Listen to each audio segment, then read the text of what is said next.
Okay, and we're going to start. So, hi everybody. Hi Nikki. Hey, hey. Super excited to have you here with us. And thank you for being willing to do this because I shared with you, it started with just a very, very small vision to have people very close to Gary just share stories about Gary. I mean, we all miss him. It's been 2 years.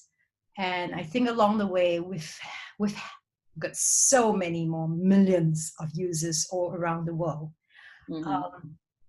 And sometimes I think people forget how this company got started. And this really is quite a different company. And I just kind of, when the whole idea came up, few people came to mind. And you were definitely one of those people that go like, we need to get Nikki Davis on this to tell us crazy stories about Gary, about what you guys do. So thank you very much again. Okay. My pleasure. Thanks for having me. Yeah. So we have with us today some of our team leaders and builders, but I also know a lot of people who are going to be watching this because this is pre-recorded. So we're going to have this pretty much circulate, maybe viral worldwide. And so there may be some people who are super familiar with you. And then there could be people who go like, Nikki, I've heard of her. Okay, so just a quick introduction to everybody. Nikki Davis, I just found out that she was the director. She was serving as the director for Young Living Foundation 2014 to 2017. And so personally, Nikki is a friend, is someone I call friend, very, very precious to me. And when I witnessed her come into Young Living and take over this role to grow Young Living Foundation, which has always been Gary's dream, to create that impact around the world. Like you took his vision and then you just amplified it. Like I just felt so privileged to witness all of that. So, and along the way, we got to know you. We traveled to Uganda with you. We had the opportunity to work with you in Ecuador as well. So it's just an amazing history that we had together. Yeah, but I really want to pass the mic over to you so you can tell us what it's really like working alongside a man with such huge vision. Yeah. Absolutely. Well, thank you for having me and thank you for that lovely introduction. It's great to be with you all. It's great to have an opportunity to share memories about Gary this week, especially when we commemorate the 2 years since his passing. And it's always it's mixed emotions, right? You want to be celebrating a person who's passed, but it's also the sting is even stronger since they've passed. But yes, it was an absolute honor to work so closely with Gary.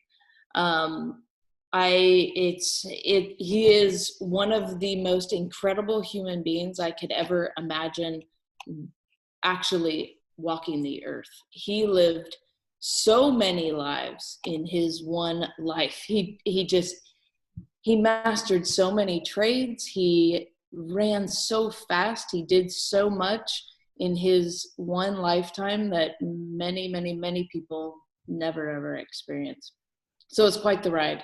And yeah, when he brought me on in 2014, the foundation was basically the school in Ecuador. He brought me on to carry out his vision and what the visionary he was. I remember my interview with him. So my background is as an international corporate attorney that worked primarily with nonprofit clients. So I had worked with organizations all over the world. And I remember Jared Turner, when he asked me to come join Young Living. I said, all right, I'll have to think on that. But then what really swayed me was my interview with Gary, and that happened at 6:00 in the morning at Gary's house. And I showed up, right? I'm a corporate lawyer, right? So I show up in my skirt suit with my briefcase.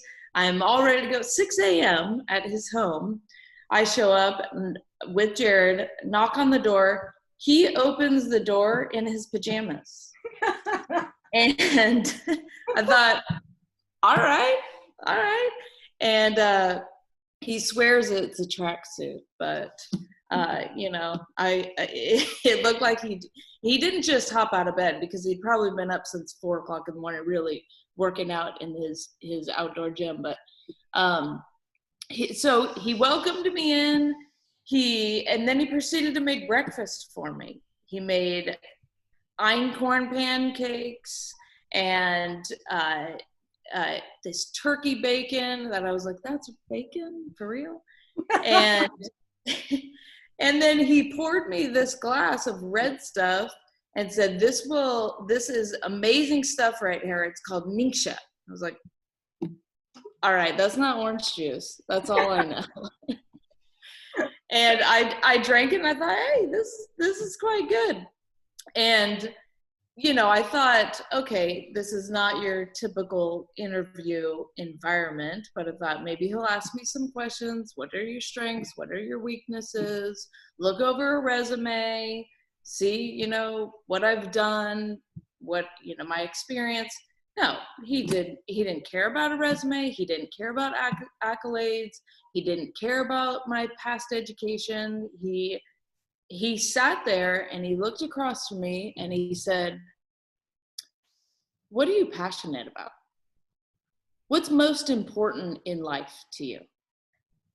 What do you want to be remembered for? How do you want to make a difference in the world?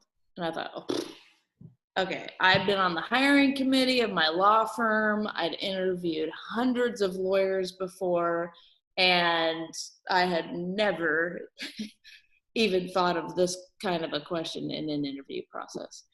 And I proceeded to tell him, oh, wow, this guy actually cares about me and who I am and what I value, what makes me tick.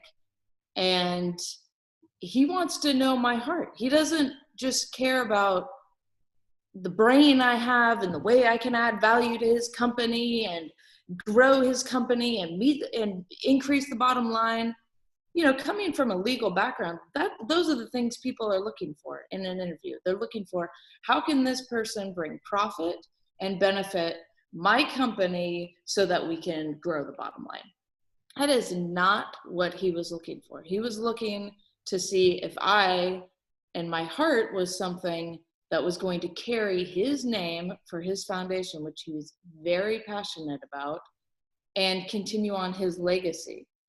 And to know if I was the right fit at the time, he needed to know my soul. And we proceeded to talk about the most important things in life. And he sat there and told me about, through tears, he told me about an experience he had in Somalia, looking for frankincense, and how he had gone on different trails and met different people. And he went to this village that was a 5-hour bumpy road drive from the nearest health clinic. And when he arrived to that village, a woman who had gone into labor and had some complications needed to be rushed to that clinic, didn't make it there because it was such a long and tough road. And it pained his soul so much that this woman had gone through that experience. And he said, there are too many people in the world whose daily life is like that, and we have to do something about it.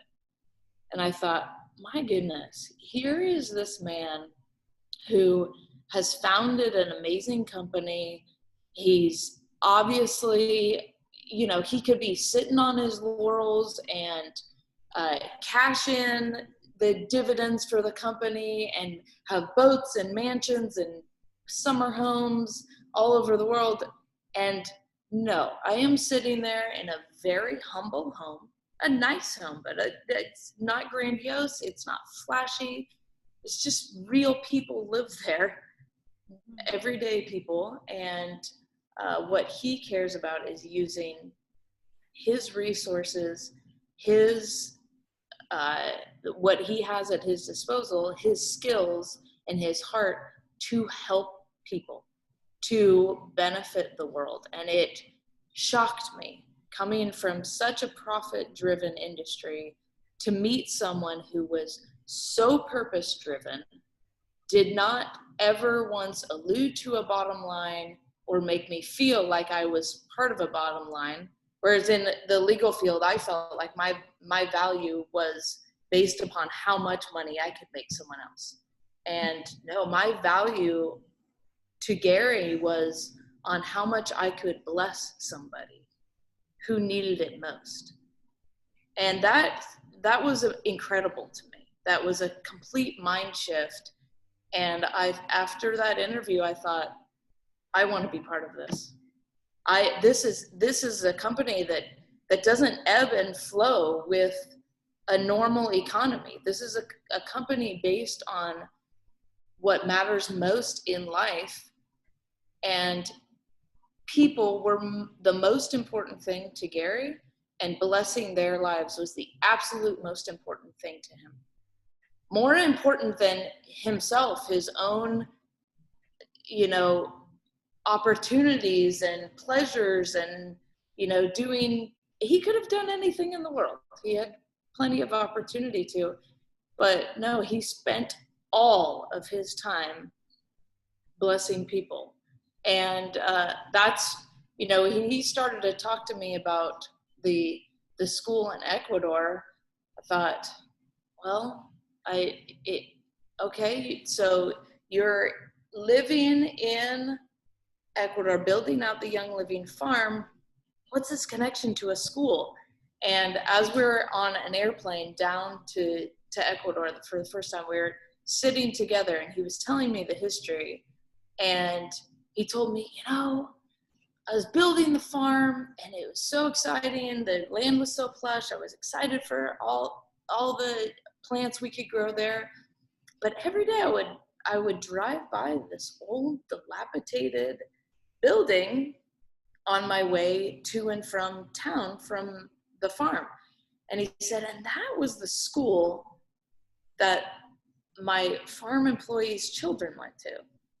And he said, every time I passed by it, I got this pit in my stomach thinking, I love these employees. They're working so hard to carry out this dream that I have to bless people with the botanicals that exist in Ecuador.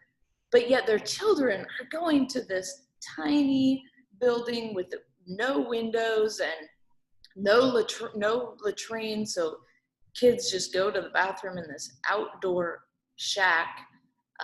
And all the grades are together in one room. There's one teacher, shows up if she feels like it. And he said that just weighed on me. And I couldn't bear the fact that the children of people I cared about so much were going to this school. And he said, so I decided I'm going to do something about that. And again, evidence of using your time, your resources, and your expertise to do something about it. Not wait for someone else to do something, not wait for someone else to come and solve a problem. Think, oh gosh, that's pretty overwhelming. I mean, he's a busy guy, right? He's running a company from Ecuador that's in America while building out a farm there. And, you know, building a school, finding the land for a school and building a school on it is no small feat. But he didn't care. He knew that he could do it. There were literally no limitations in the mind of Gary Young. I remember he would tell me, I love it when people say I can't do this or that's impossible. He said, it just fuels me, makes me want to show him, oh yeah, watch, I'll do it. And he said, so I set out to build a school. So he loved the land that was just across from the school. He thought, well, if kids are walking to that school, they'll likely need land that's nearby. The land was owned by an older gentleman and his wife. And he made offer after offer. He offered twice of what the land was worth. And the man just had an attachment to the land. And he said, no, I'm not going to sell it. And so Gary asked someone in town who knew the man, what does this guy really want? What's he after? He clearly doesn't care to make a lot of money. And I'm trying to build a school for these kids. His land is swampy. It's not like it's prime real estate. And the gentleman said, he really wants a motorcycle. So Gary said, all right. He went out and he bought a motorcycle. He brought it to the guy's house and he said, what if I throw in this motorcycle? Will you do the deal? And the man said, done. So he bought the land with the offer he gave plus the motorcycle. I mean, again, there is no roadblock that would actually stop Gary Young. He would always find a way and was determined to find a way because he knew and he saw in his mind what could exist there. He saw what exists today. Back in 2008, 2009, when he built the school, when he had the vision to purchase the land. And what exists now is 350 kids go to school. Every single child that has gone to that school has graduated. And in a town where only 20% of children graduate, the graduation rate at Young Living Academy is 100%. And the kids learn composting, they grow their own food. It's an incredible place. And I know many of you have been there and have seen, I used to say, Disneyland is not the best place on earth. This school is the greatest place on earth. The kids help each other. I remember seeing an older kid bend over so that a younger kid could stand on his back to get up to the drinking fountain.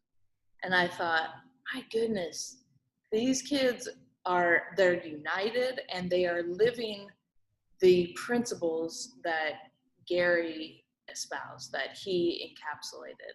And that's just, let's show those pictures. I forgot to say that.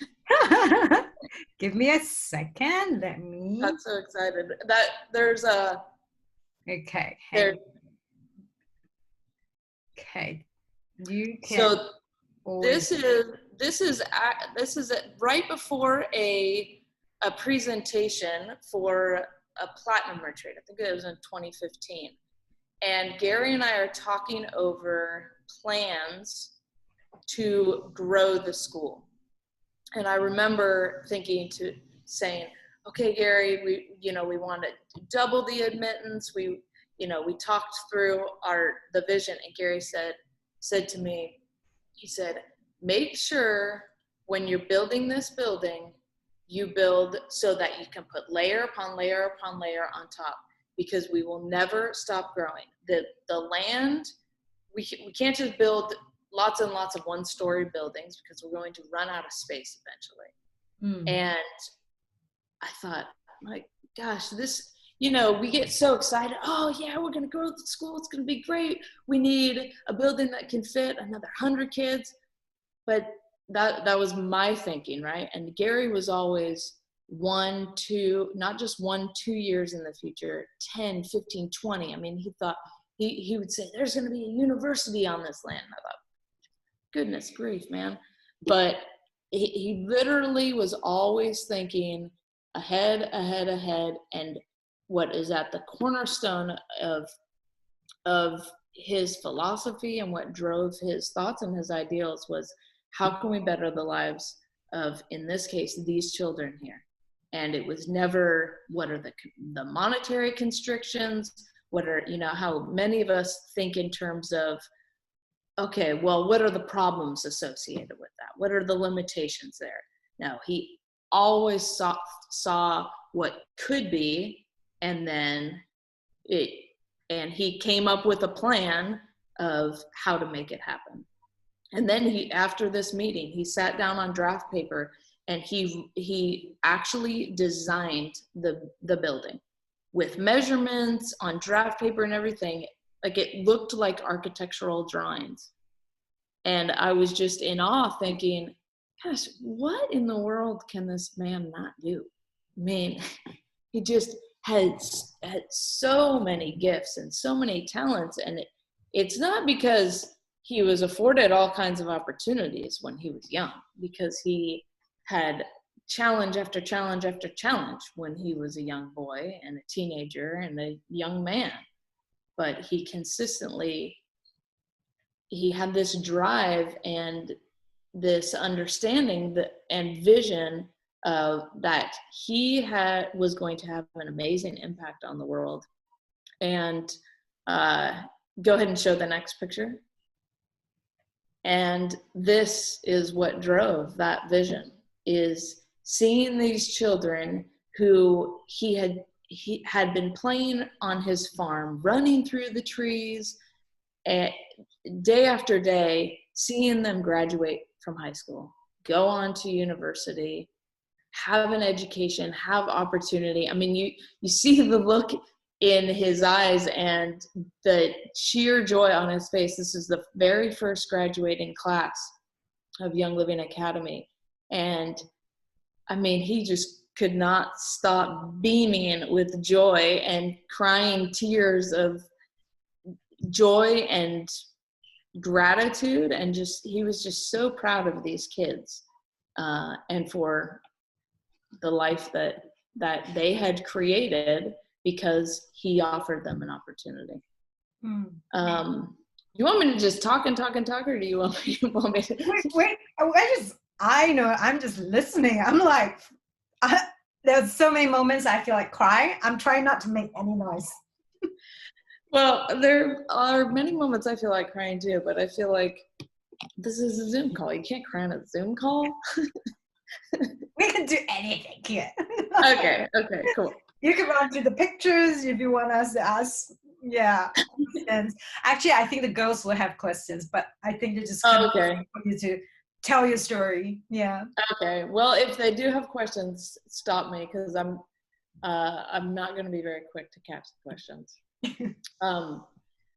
So yeah, what drove Gary was people, and you don't find a lot of companies like that, and that's a company that you can put your confidence in, that you can take a risk with, because it's a very secure company when people care most about people.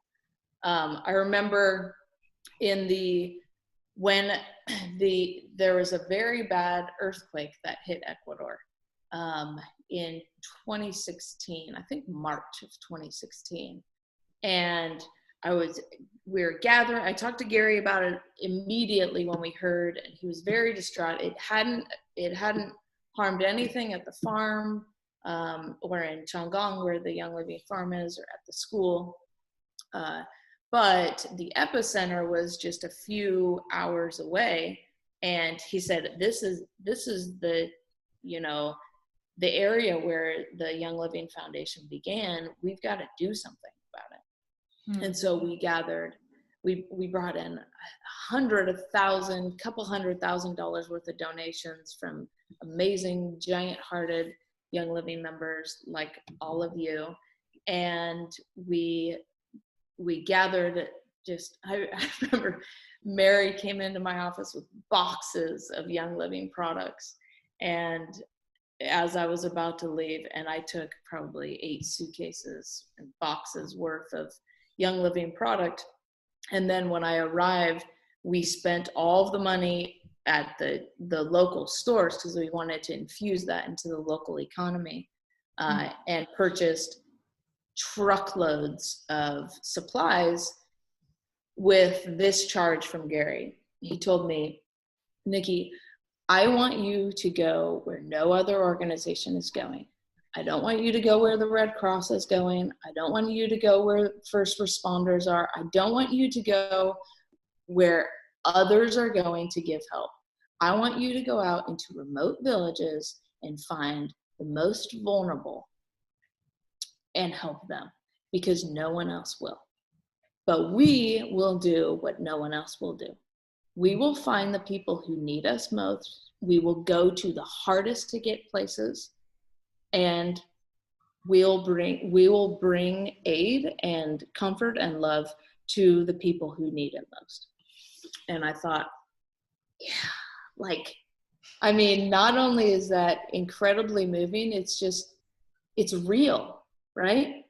Again, Gary was never afraid of something that was hard. It's like he thrived on things that were hard because he knew that most people will just take the easy route. Most people will do with what's quickest, what's easiest, what's least expensive, what just, they can slap something on their website, say they helped people and be good, get the marketing leverage out of it and be good. But Gary didn't care about that. He didn't care if we even told a soul what we were doing. He cared about that individual who was out in remote villages in Ecuador, distraught. And that impacted me a lot. That the road less followed is the one that he always took, the toughest road, and that nothing really worth achieving or doing in life is going to be really easy. And we'll find a lot of fulfillment in taking the difficult route. And so we did that. We took truckloads. We had the Young Living Academy seniors and the graduates from the previous year came all week. We packed everything up, and parents of Young Living Academy students helped us compile everything into small boxes that we could give to people with supplies and jugs of water, and we piled it all in these semi trucks, and then we took off and headed to remote villages, and it was quite an adventure. And Gary couldn't come on this trip, and it was really, really hard for him. He had to be, I can't remember where he was, but it was an international trip, and he was out of the country. But I kept him updated, and this guy loved adventure, right? I mean, guy was like kind of like kamikaze, right? Like we go snowmobiling, and he just go straight up a mountain, and he's going like, it seemed like 90 miles an hour. Like, Gary, you're on ice. Like, this is dangerous. But he flew up, he'd be flipping around and doing these crazy things, and Jacob would follow him a bit, and someone would get stuck and Gary would dig him out with a shovel. I mean, he just loved adventure. Same skiing. I mean, the guy was a jouster. I mean, everything he did it all the way 100%, and nothing scared him. So he actually liked this story I'm about to tell. When we're about to get off we're on a pretty remote road heading out to, folks who needed it most. And a small band of bad guys got wind that we had a lot of supplies. And so we actually were surrounded by this, we're in our caravan with all of our supplies, and we were surrounded by motorcycles. And where was this? This was in Ecuador, about an hour and a half north of Chang'an. Okay. Near the epicenter of the earthquake. And not a lot of people know this story. Okay. Stelios knows this story. He was there. So this truck got in front of us and then would slow down, trying to stop us, right? Trying to stop us and rob us. And I remember thinking, uh-oh. But you know, we're in larger vehicles than they were. And I remember just saying to the driver, step on it. Like, we are not stopping. These guys are not stopping us. If Gary were here, he'd say, get out of my way. And so we did that. We just rode our trucks and our vans right up behind them and said, you're going to try to slow us down? We're not going to let you. And they, you know, they were I'm sure taken aback a bit by our lack of fear, but they eventually just turned down another street, went to bug someone else. But you know, I mean, maybe that's why corporate staff now travels with bodyguards.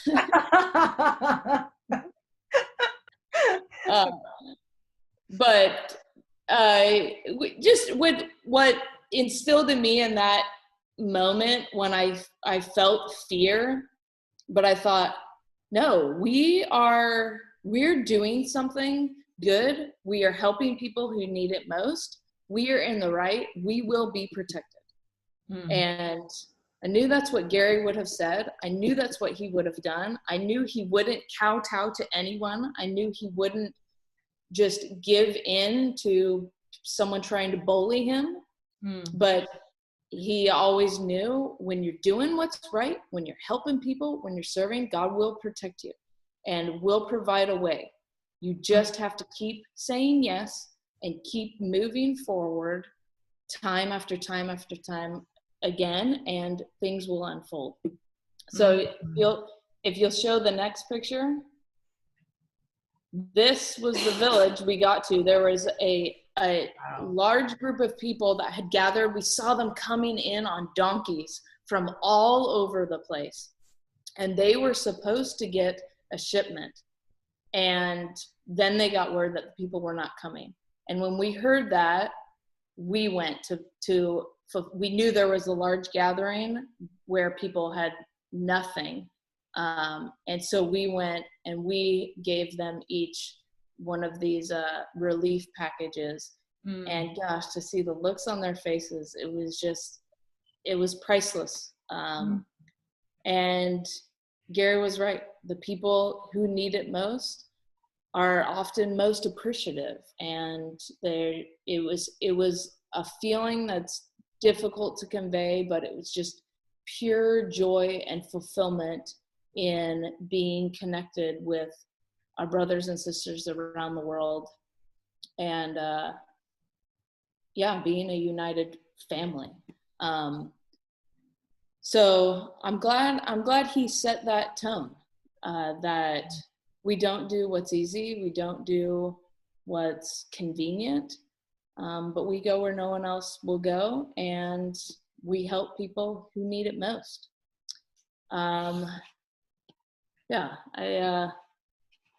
That has stuck with me quite a bit, and I'm very appreciative to Gary for it. Have there been any questions, or should I just keep rocking and rolling with these stories? Anyone? Keep it going. All right.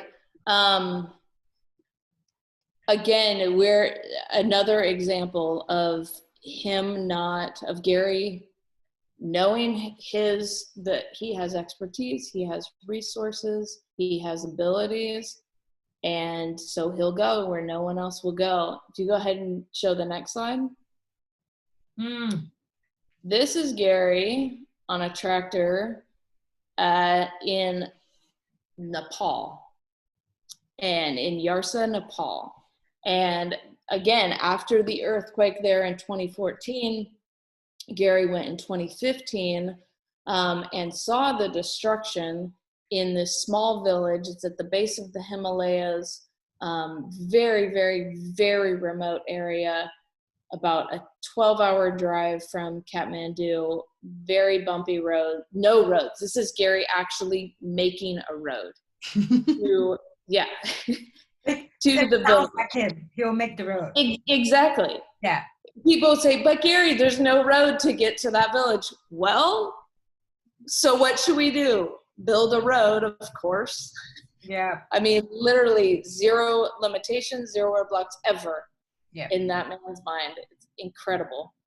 So this is him building a road. I don't know if you can see him inside the tractor, but he has a grin about from ear to ear, because that was his happy place. I tell you what, being in boots on the ground, doing the work himself, not farming out hard work to other people, not finding another organization that can do this in our place, but he wanted to be on the ground doing it himself. So we stayed in small tents in this little village, and woke up at 4:00 in the morning every morning. And I swear that man is, I would think, man, Gary, you know, I feel like I'm like half your age, but you can run 10 times, 100 times faster than I can. I mean, it's like he literally, he didn't sleep a lot, because he would wake up these ideas and this energy to go out and do. And that's why I said he lived so many lives in his short time, because he really took every opportunity to live life. He was not stagnant at all. And like literally, I remember being on a Young Living cruise with him once and thought, Gary, did you get to relax at all on this cruise? And he said, I hate these things. Loved being with the members, of course. But he said, I hate these things. I just want to be out there. I want to get to our farm. I want to do the work. I want to be on my machines. He said, I don't need to sit on a beach. I don't need to be on a boat where what am I going to lay out in the sun? And you know, I mean, the man just had this constant hustle and drive because he knew what he was capable of. I'm convinced that's what drove him to run so fast always. So he, again, very busy schedule, right? I mean, he was looking at his calendar. I remember when we planned this trip, looking at his calendar, it's like, Garrett, you don't have 2 free weeks ever in your life. And he said, okay, well, we're going to just move some things around. We're going to cut some things short. We're going to, you know, and he would never compromise when it was something to do with members, right? He would never cut any event, any experience short when it was something that was special to members. So again, that's the only reason he enjoyed cruises, because he enjoyed being with members. I remember the times when he would just fly in, get on to the ship to be with us, and then he will fly out. Exactly. Get to do whatever he wants to do. Yeah. Exactly. He thought these excursion days, I mean, excursions, he liked to have fun, and he liked to have fun with members, but there was no sitting on beaches for Gary Young. So he moved his schedule around so that he could be here in Yarsa for 2 weeks, 2 full weeks. He spent every single day, wake up early in the morning. We made breakfast together, extravagant breakfast, because I thought, Gary, you know, when I travel by myself, I eat bars.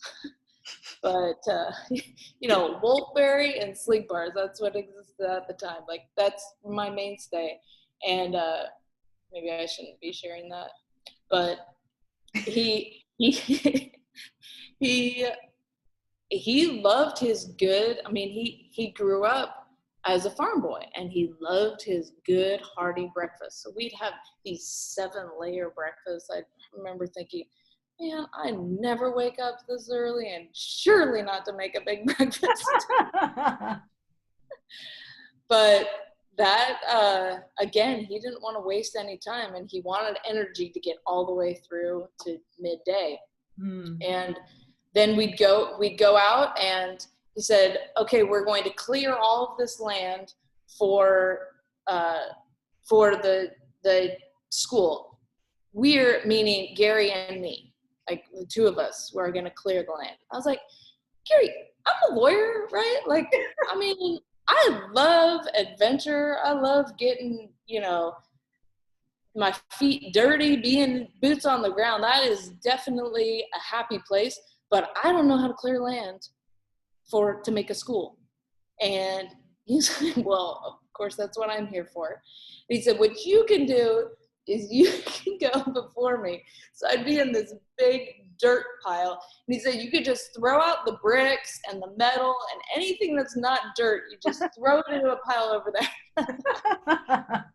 Very useful. I thought, man, my life is so different right now. But I loved it. All right, we throw the scrap metal, and he'd get this big bulldozer, and he'd tear up another whole big dump or big sack of dirt, and I'd sift through it, and he'd go somewhere else and tear up the area, and then he'd till it, and he'd make it all smooth. And I remember he would say to me, Nikki, look at all the men in this village just watching us do this. He said, I hope they learn a lesson from this. They're not coming to help. They see a woman here working hard, and I hope they over the course of this next 2 weeks, they decide, okay, we see this guy here who's coming in and working his tail off from 4 o'clock in the morning until 11 o'clock at night. And I hope they come and learn a little lesson. Not that they weren't hardworking, but he said, I hope they come and actually help you, throw bricks and whatnot. And they did. They did. By the second week, kids came and helped me, women and children. And by the end, we were all working together and all doing it together. And there weren't these barriers of Western world and we're Americans, they're Nepalese. It was all just one family working together for a common goal. And it was amazing. And I loved the vision he had to see that and to see, we're going to help them, but really this is their village.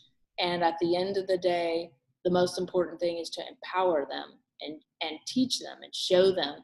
And then he taught the local villagers how to run the machines. And I remember the first time we saw a villager in one of the small rototillers, and he was going around. His eyes were like this big. Thinking, oh my goodness, what is this? But then he got it down, and he loved it, and he would do it all day long, and he just delighted in this hard work. And the brick building machine was, Gary taught through interpreters, taught each of the village men how to use the machine. And then the women and the girls would come, and they wanted to help as well, and he would get them involved. And it was just awesome. It was a group effort, a united effort, and just brought him and me and the villagers a great amount of joy. So it just Gary always wanted to teach life lessons through his day-to-day interactions, through, the company in general. That's one of the things I miss most, is having those deep heart-to-heart conversations with Gary about what matters most in life. We would have a meeting with Gary that typically would be a half hour to an hour, would be 4, 5, 6 hours. I remember so many times thinking, Gary, it's 9 p.m. We're in the office. We haven't eaten any food. but he's just so excited about life in general. And you know, what the reason meetings ran so long is because he used every opportunity to teach a life lesson, to instill principles, to, I mean, all of the things that I'm saying now about Gary, these aren't just things I deduced from him. These aren't just things I thought, oh, he must really care about that. It's because he constantly talked about it. He constantly talked about going where no one else will go, helping people even when it's hard, doing the impossible, finding a way, not giving in to you know, just your natural tendency to want to take an easy route. And I very much value those life lessons that he taught. And he took the opportunity to, it's not just because I got to have one-on-one meetings with him. He would stop in the hallway or down in, you know, the welcome area of the office, and he would talk to people individually. He'd say, oh, how's your family? How's this? How's that? The most important person in the room to Gary was always the person standing in front of him. Yeah. Yeah. That's. And he was never in a hurry, too much of a hurry to take time for that person. There was never anything pressing enough that he wouldn't see people and take time to invest in them, even if it was a quick interaction, even if he didn't know their name, he knew their face. He was actually terrible at names. But he knew his employees and he loved them dearly. And always took time for them. Yeah. That was something that left a huge impression on me. And again, goes back to the principle that this company is based on people and on investing in people and doing what's best for people. And always people over profit, always purpose over profit. I think you have one more picture. Do you want me to show that? Sure, yeah. Oh, yeah. Aww. That's a fun one. That was when Gary was teaching me how to drive a tractor. I know. He always wants to do that. Yeah. Yeah, this was at a winter harvest. And again, he wanted to be on the ground with members, interacting, never too busy for anyone. And he actually said, oh, let's take a selfie there as he was trying to teach me how to drive the tractor. And I'm sure I wasn't good at it. But he just took time for people always. And I remember a time at convention. This was when the convention was in Dallas, and we had back-to-back conventions. So it was the second convention, and it was a night where he had just announced that all of the proceeds of his book were going to go to the Young Living Foundation. And he said that he would meet people who wanted to get their book signed for a couple hours after the general session. And I remember going to him at about 10 p.m. and saying, Gary, you have been standing here for 7 hours. You have another day on stage tomorrow. General session is tomorrow. I think it's time to get some rest. And he said, Nikki, I can barely stand anymore. My legs hurt so bad. I'm so exhausted. My face, it feels like it's in permagrin, like, you know, that face you get. Yeah. Yeah. And he said, but it means so much to the members. And he said, so I'll stay here until they're all gone. And because he knew that just a slight interaction, maybe that was going to be the only interaction that member ever got with him, because there's millions of members, right? It's impossible for the vast majority of the members to ever have a personal interaction with him. And he said, I'm not going to go to, you know, my room to rest and sacrifice that member's one potential interaction. Said, I love our members and they make sacrifices for us and they're the heartbeat of this company. The least I can do is stand here in line to meet them. And that was incredible. I mean, the heart, he constantly put himself last. Whenever there was an opportunity to, you know, cater to himself, personal, whatever, rest, anything, he always chose the member. He always chose the other person. And that's quite the legacy. I wanted to actually jump in and ask you. Yeah. What is that one thing you really miss about Gary? I really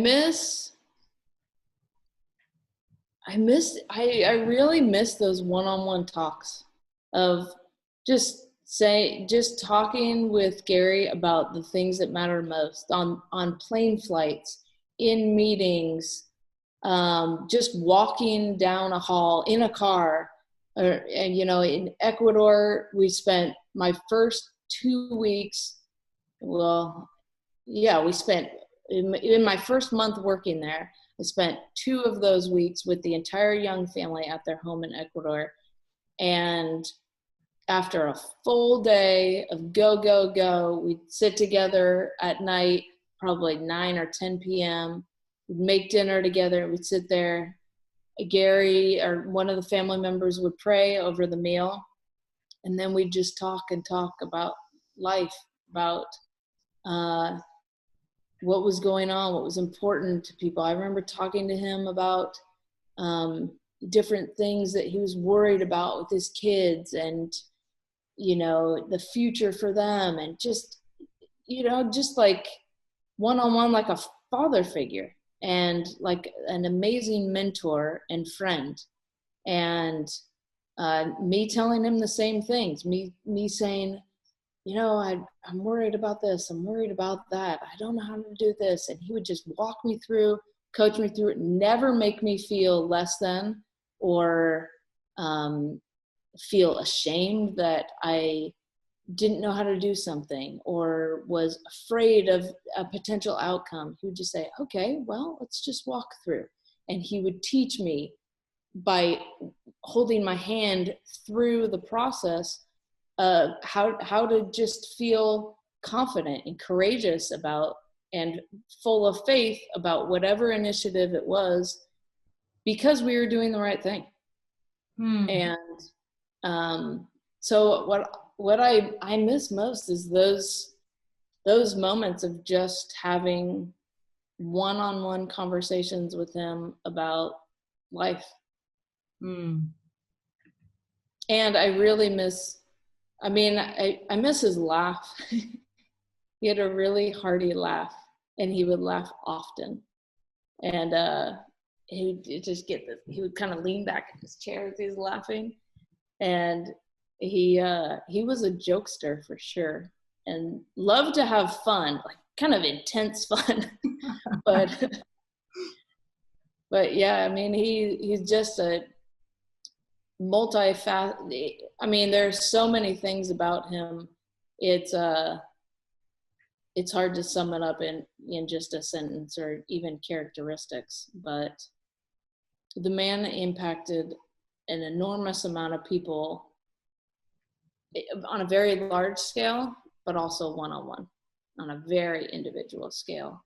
And I think that's really difficult and takes very concerted, intentional actions and, you know, deliberate attention to people in order to have that kind of an impact.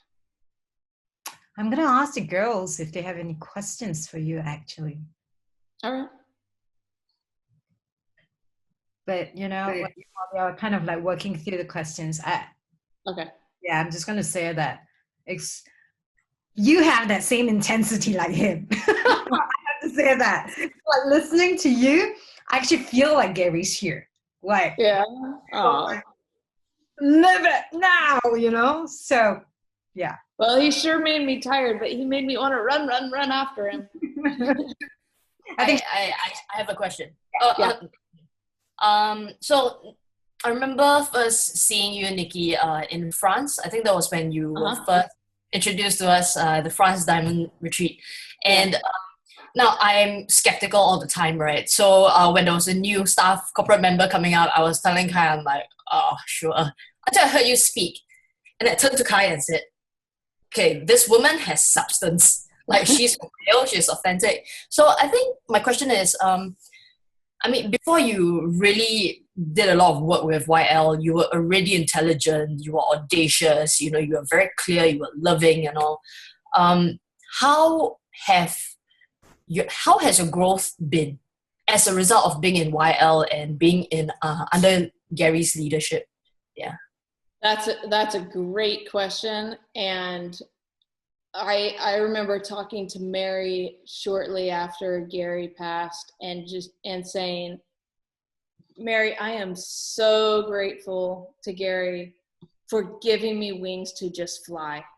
And I would say that is he was so intentional about growing people.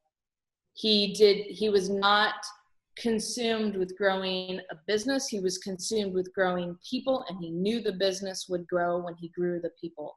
And he gave me opportunities and just autonomy to just run. I mean, I when he said, this is what we have at the foundation, it was run by an amazing man, Don Clare, before I came on, and his staff. And he said, I want to grow it. I want it to reach more people. And in my time there, we grew it pretty fast. We ran because he let me. He gave me the wings to fly and the space to fly, to make mistakes and to try things and to have an inclination that I think we need projects in Africa. I think we need to help our brothers and sisters in Africa. And there was some pushback initially for different reasons, but he believed in me, and he believed in my intuition and in my passion, and he knew that it was in line with that. I was in line with him, that what I wanted was what he wanted, and that our hearts were in the same place. And so he let me run. He let me have crazy ideas. He let me, he is the guy with the craziest ideas on the planet. And so when I come to him with an idea, he's like, all right, well, let's try it. Let's do it. I go to Uganda, and he tells me to eat the soil and, see if we can build a farm out. And I said, Gary, again, I appreciate the confidence. I'm a lawyer. It tastes like dirt, man. Like, it's soil. He's like, what's the pH? I'm like, puh. Like, it's gross. It's soil. Yeah. But I love that he just assumed that I would know these things or figure them out.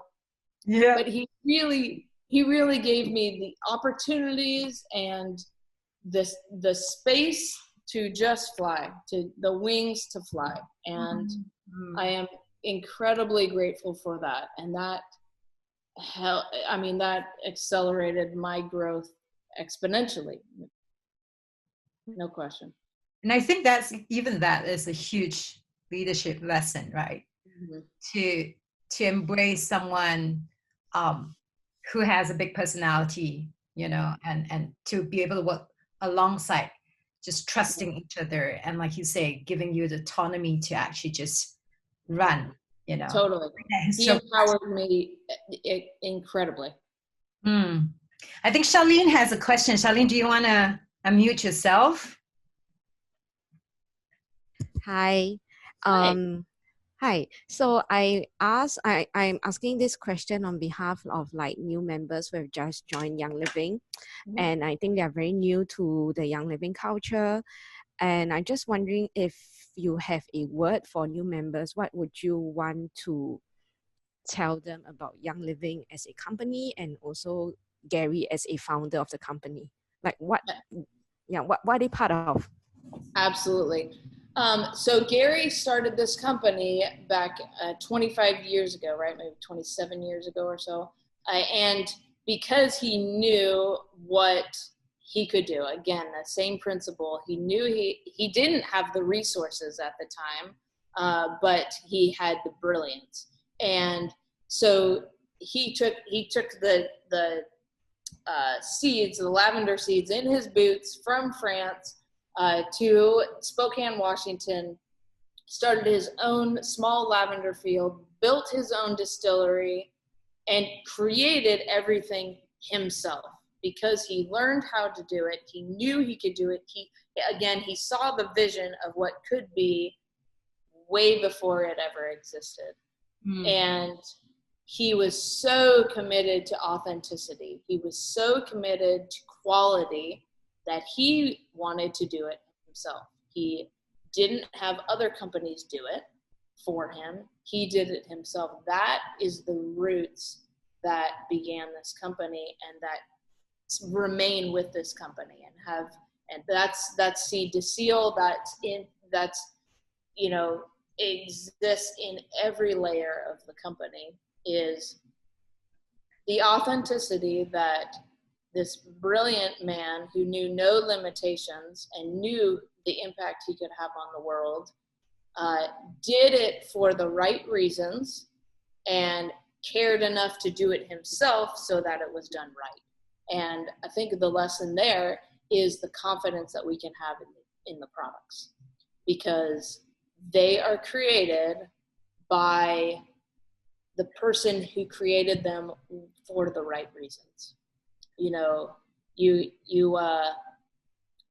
Companies that kind of come and go and that don't really last, you'll often see that the foundation of those companies, they were created to make a profit, to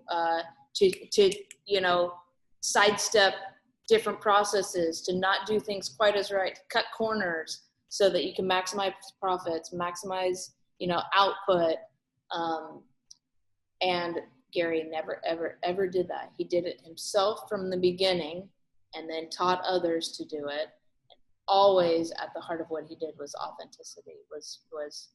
He was the real deal, and he built a company that is the real deal. So I'd say that's the confidence you can have as a new member, that the company is built on sound principles and a solid foundation based in the things that matter most, and the products come from those same principles.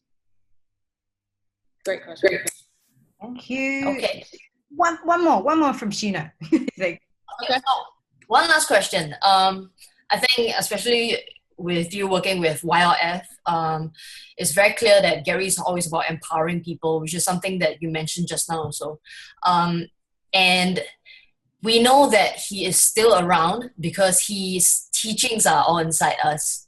Mm-hmm. So I guess right now my question would be for you, what would you want to say to everyone who's watching this? So it's no longer about what Gary said last time, but now it's inside of you. So from Nikki Davis, what do you want to tell people out there who's listening to this right now? What do I want to tell people? Well, I think that the biggest thing I would tell people is what matters most, and don't sacrifice what matters most for anything else.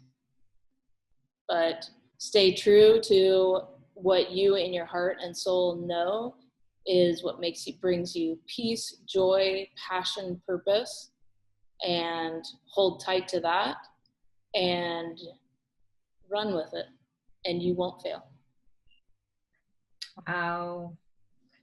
Thank you, Nikki. You know, I always say that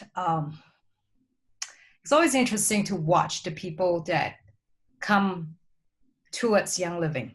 And I've heard it so often from many different people that it's almost like there's a magnetic energy, and it always starts from Gary, like he attracts certain types of people that will come in, that you may not stay forever, but you will always come in here and you will just grow with the company, contribute to the same vision. And you know, it's like, you know it when you hear someone speak and resonate on that same level. Like, I think a lot of us are sitting here going like, you know, like just listening to you. Thank you for bringing so many stories, so many things that, intimate stories that you've shared with Gary, that you've lived part of his life with, and makes me miss him a lot. And I really just hope that as people listen to this, that I think that they could start picking up a slice of, like what you say, the authenticity of this company was built on the love and passion of this one human being that saw every single person. Amen. Gosh, thank you. I don't know how we're going to go to sleep. There's an exposed job. I'm like going to go to sleep and go like, oh my goodness, I'm going to be thinking about Gary. But thank you. And I just want to kind of like make sure that the other girls who've been with us through this, do you guys have anything that you go like, I really want to ask right now? Speak, or you will miss this chance. Anyone with like a burning question? No? Okay. Oh, is that Hi, Nikki. Nikki, I first saw you during the Malaysia opening. And then it suddenly strikes me what Kai and Sheena say. It's like the fire in you is still like the same when I first saw you on stage. And like, it's very real. And I always remember how you said you wish that you have more time, that you can work non-stop and you can help more people. And that really touched me. And I feel that is a very strong energy from Gary as well. And yeah, and I love what you share about how there's no roadblocks in this guy's mind. It's so much that I took away tonight. Thank you so much. Oh, good. It's so nice to see you again. Thank you for sharing that. Okay, guys. It's so nice to be with all of you. Thank you so much for organizing this. And it's, you know, Kai, when you said that it's like Young Living brings these like-minded people and hearts together. I remember going on stage. Every time I would walk on stage, I'd be so nervous, and then I'd feel like, oh, I'm just walking out to thousands of hugs. It felt like, you know, it's just it's amazing what happens when we're all knit together in a common purpose and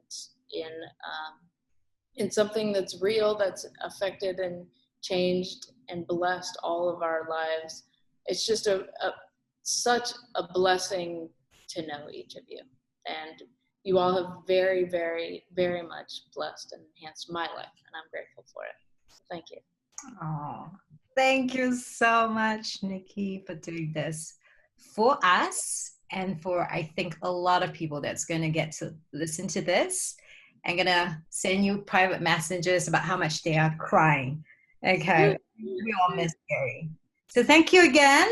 And I'm going to stop the recording right now.